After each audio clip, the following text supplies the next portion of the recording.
Okay, sounds good. I'll let him know. I'll make it a good one. Okay, gotta go. Bye. That was a fake phone call. Welcome back to another daily reflection on the Daily Vedantic.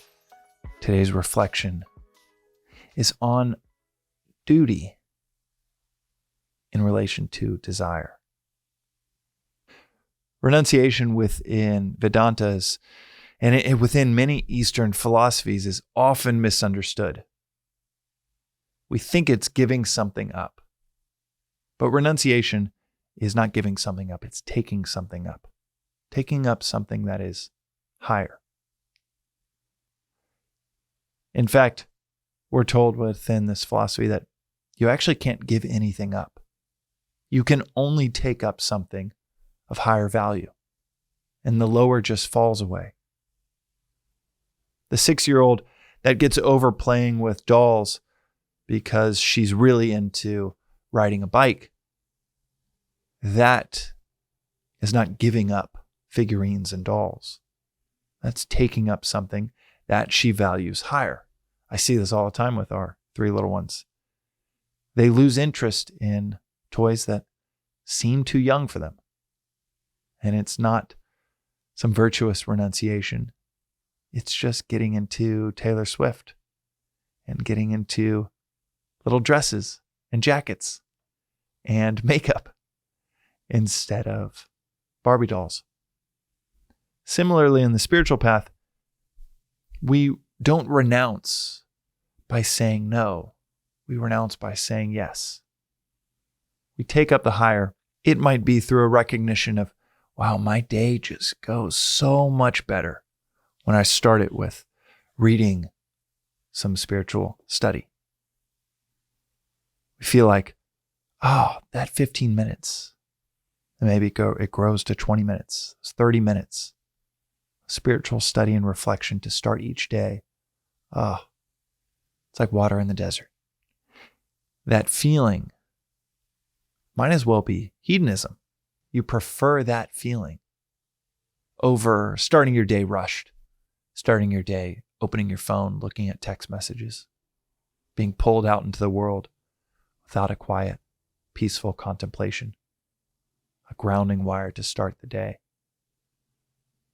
That hedonism, following what feels good, takes us to one of my favorite quotes from Swami at the ashram will say often, nothing feels as good as doing what you ought to do. So one of my favorite quotes within the entirety of the Vedantic philosophy, nothing feels as good as doing what you ought to do. And I've noticed myself observing just how light, how satisfying, how good it feels to lean into duty, and how heavy, unsatisfying, almost like a hangover effect when I lean into desire. With 3 children and multiple companies and 200 startup investments, there is duty in every direction that I look, if I'm looking for it. But living in Los Angeles, living by the beach, there is also desire in any direction that I look if I go looking for it. But just with this notion that nothing feels as good as doing what you ought to do, dancing around in my head, it's so easy to see, is that true? When I do a workout instead of cruising through YouTube, when I stick to the schedule of the days that I get to take our girls to school, when I make them breakfast, when I look at emails where it's like, oh, that is going to be a really tough situation for that startup. Let me jump in to see where I can help them. When it's a hard conversation in one of the companies that I founded. But when I lean into those opportunities for duty, I do what I ought to do, the level of satisfaction, intrinsic satisfaction that is reached, I realize more and more, month after month, year after year, desire can't even get close to.